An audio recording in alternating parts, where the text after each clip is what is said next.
Today, I'm cooking 8 pork butts on the full-size smoke slinger, and this time we're running it with the EmberForge.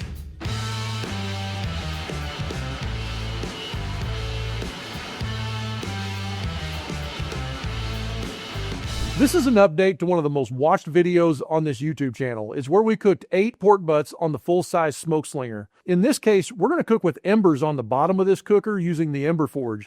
And what that's going to do is it's going to give us a super even cook, and we're going to have a controlled ember production so that we can just like add those to the bottom during the cook. So for this cook, we're going to run 275 to 300 degrees. Now the thing I want you to focus on in the video, we're just using that as a true north. We're not even really watching the numbers, right? You'll see I do the old trick where I rotate the dial. I got the needle pointing straight up. That's as close as I'm going to pay attention to what that temperature is. The reason is because we're cooking with radiant heat, no flames in this cook. Whenever you're doing embers, that's the whole goal, is that you want to have consistent radiant heat. A dial thermometer cannot read radiant heat. It can only read sensible heat. So the other thing we're going to do is keep our fat cap down whenever we begin the cook. That's really important because we're going to have that fat cap protect the rest of the butt for the longest period of this cook. Eventually, once we start to get a lot of sweat and we start seeing the color we want, we're going to flip. About that time, the last half of the cook, we're going to start mopping with our tangy Memphis-style mop that you saw us using the whole hog video. And the thing to note is that we're going to protect this cook not only by the fat cap down, but we're going to protect these butts because we're using no flame. We're cooking with embers. So as long as we can keep the flames out, we've got good, consistent, radiant heat that's going to spread the entire bottom of this pit. And so all of these pork butts are going to get done at the same time, and it's going to be easy to run this pit.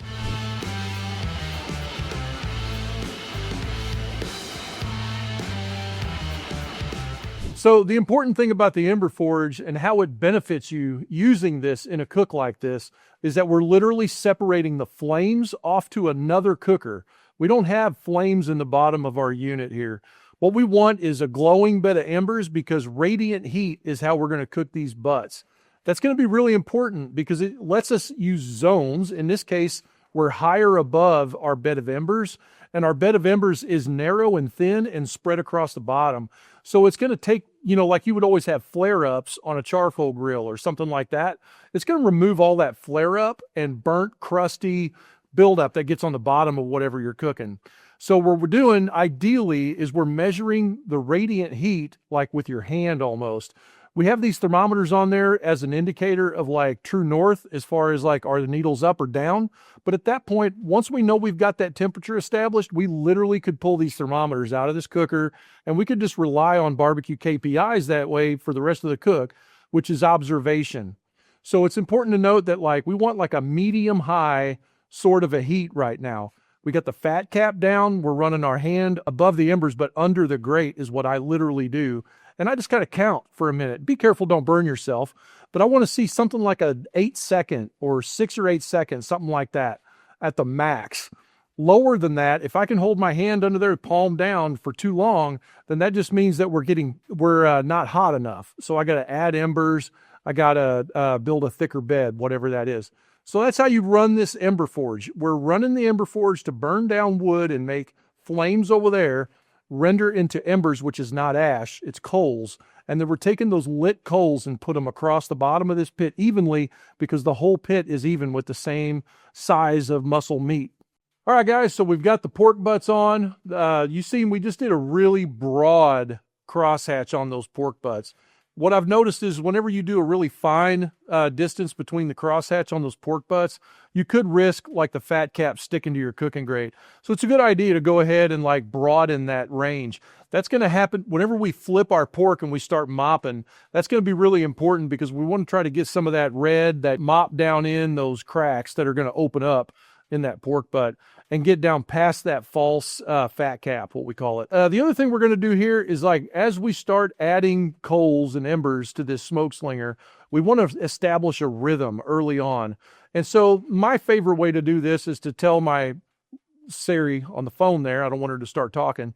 I tell her to add like 30 minutes, set a timer for 30 minutes or something like that, or 45 minutes.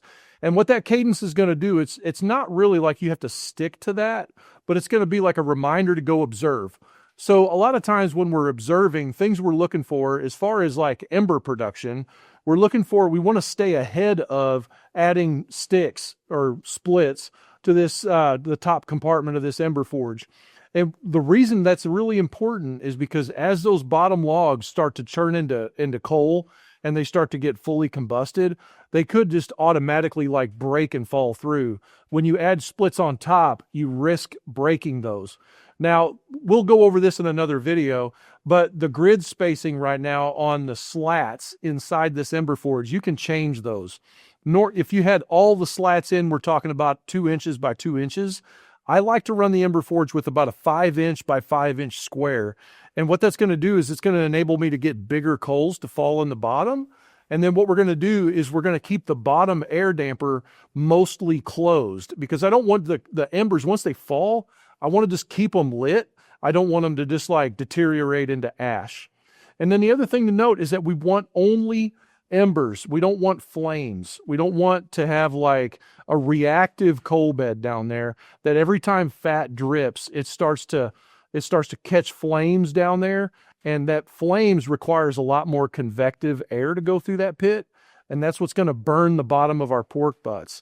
So as we go, we want to start that fat cap almost frying is what we're looking to do with that fat cap that's down. We don't want to build too thick of a bark too fast. And then when we flip over, we're going to be able to build color on the fat cap. And what you'll see as we go into this is that the top part, the lean side, is already getting that color. So the important thing to realize is don't rush. If you rush things and you start to add too many coals too fast, or you start to get flames, you're going to scald the outside of this pork butt. Okay, guys, so now we're managing our fire at this point in the cook. And what you've noticed here is that we're using a rake periodically, because what happens is fat renders, that fat drips down, and because we have a fully loaded cook with fat cap down on these pork butts, they're going to render quite a lot of juice. And so you don't always just have to go add embers. In between the times when you add embers, you're just going to kind of rake the coal bed around a little bit, because what happens is fat renders and gets down into there. You're going to have one spot that'll start smoking really hard, or will actually, the grease and the fat that drip can actually kind of like crust up over the embers and put them out a little bit. So you can create a cold spot. So periodically, just all you got to do, I use this 4-prong rake that I've always had around here. Just use that, something like that can just stir the coal bed up a little bit. You're not trying to break embers up. All you're trying to do is move them around a little bit and kind of maybe even flip some of them over by accident. You're not like trying to, but some of those embers will flip over. And what it's going to do is it's going to resurrect the existing coal bed. When you see somebody that's got like a mountain of embers in the bottom of a cooker or a firebox or something, they probably should stir periodically, because also while you've got those embers starting to burn down, you're also creating a lot of ash. And so what'll happen is you stir around, the ash will kind of fall out and level out, and your embers will stay up on top. That's really important for that. So the other thing is don't forget, you've got to establish a rhythm with this. You want to have a good, clear rhythm, like 30, 45 minutes. I think we're setting a timer today for 30 minutes. And every 30 minutes, basically, I just go peek at the fire. It's not like we have to do something every 30 minutes, but we just want to stay on top of it and stay ahead of ember production. Now, the EmberForge on its own, it'll produce embers like you wouldn't believe. Like as you watch when I shovel coals out of the bottom of this thing, the embers out, like we've got a big bed of coals in the bottom of the EmberForge. And that's really good, because a shovel, it feels like maybe a shovel full is a lot, but honestly, it's really not. You're just taking like a scoop of coals out of there, and you're going to sprinkle those along the bottom. So you're going to rake one time, you're going to check your wood in the top compartment of the EmberForge, and then the next thing you're going to do is add a little bit of coals every other time the timer goes off. So I'm probably only shoveling embers in the bottom of this cook once an hour in the bottom of the cooker. Now, you want to feed it gradually because, like we said, if you add too much embers too fast, you're going to build up a mountain in the bottom of that thing, and you're going to have all this heat energy trapped in there. And as you start to render more fat throughout the cook, you could spike in temperature with that fat burning off, but also you could just build up so much embers in the bottom of this thing that you're going to have to shovel some out later in the cook just to kind of keep it cleaned up. Now, as we go along here, we're going to start working on our mop, but in the meantime here, for the next couple of hours, all we're going to do is just maintain that coal bed and keep that rhythm going and just practice running. All right, guys, we're 4 hours in on this cook, and we're going to go ahead and check the bottom of the pork butts here, and we're going to double check that our fat cap is kind of where we want it. And so another thing you're going to note here is as we're checking that bottom of the pork butt where the fat cap is, you're also going to notice the color on top of these butts is like money right now. It's exactly where we want to be. And what I mean by that is that what we're doing, we've warmed that pork butt all the way through now. So when we start to, I don't even really worry about a thermometer, but I'm thinking back about Al Fragoni and whenever he was teaching us to cook open fire, because honestly, even though this is an enclosed direct heat cooker with a lid on top that's no wind blowing across it, this cook is exactly the same as what you would do in an Argentina style cook. We just don't have the distraction of all the cold wind blowing over this pit. So right now where we're at is that pork butt is now warmed all the way through. We're starting to see some mild sweating on top. And when we roll that pork butt upside down, we can see that color, and that color is like perfect right where I want it. So I know that now whenever I flip that over, radiant heat is going to come up and hit the lean side of this butt, and then convective airflow, what little we have, is what's going to spin down off of that lid, and that's what's going to give us the rest of our color on that fat cap. So as we go along here, we're going to start mopping now. We're also going to go ahead and run this pit temp a little bit hotter. Now, as you've seen earlier in the video, I kind of use my hand to go over the top of that coal bed, and I count to like 6 or so. Now, the needles on the thermometers at that point in the cook were reading about 250, and I had the perfect heat that I wanted.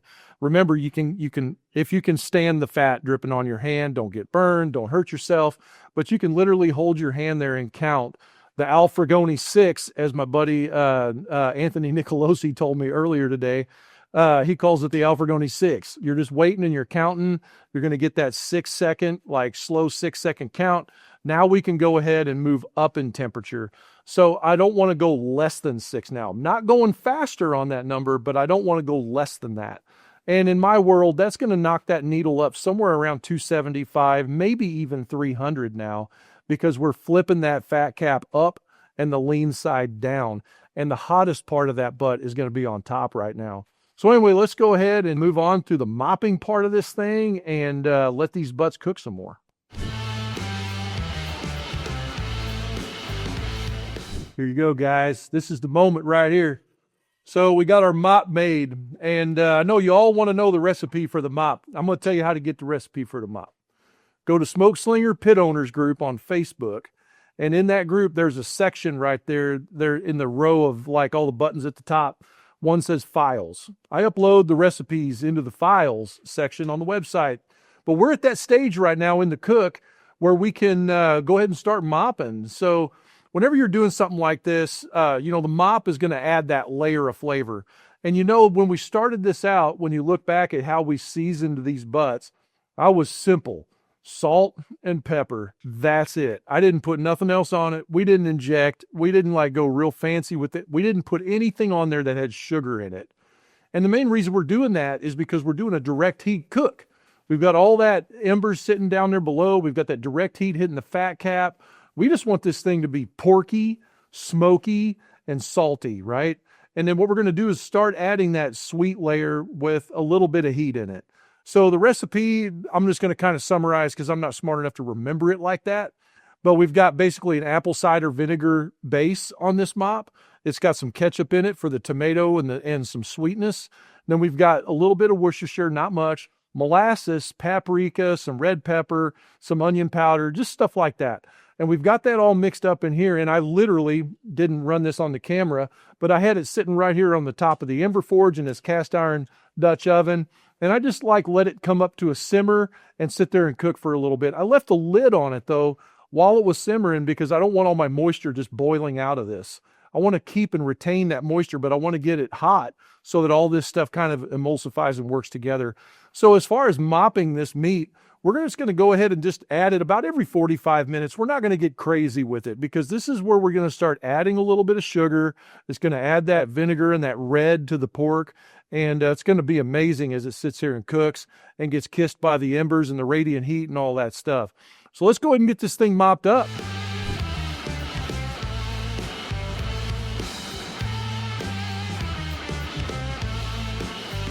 All right, guys, so now we're at the point in this cook where like these butts are done. I just temped them with the thermometer, but more than anything, I was feeling probe tenderness. Just sticking the thermopin in real quick like that, you can just feel it's like butter. And that's what we're going for here. And especially with these no wrap butts, we got them done in 8 hours. It's like 8 hours exactly. So whenever you do a cook like this, your finished temperature may not get as high as 208 or 203, something like that. You want to go by your observation powers and check tenderness and stuff like that. So whenever you're cooking though, you want to make sure that you don't overshoot that temperature, because if you go too far past, what you'll wind up with is like this powdery taste. And so when we were taught to be barbecue judges, like for competition barbecue, whenever we were judging pulled pork or pork butt category, we would take a chunk of the pork that was on the thing in front of us. And when we put it on our tongue, we would push it against the roof of our mouth. And when you push it against the roof of your mouth, you'll get this powdery kind of texture. It is the only way I know how to describe it. It's a little bit dry, things like that. But that's overcooked. It's not a pleasant bite. We want like a moist, really tender bite that doesn't lose its amazingness. Let's just call it that. So anyway, what we're going to do here, we're going to let this thing rest here for just a minute. And probably 20 minutes. Let it cool down where I can handle it because it's pretty hot. And then we're going to pull this bone out, and then we're just going to take a few bites of this pork and see what it does. We'll be right back.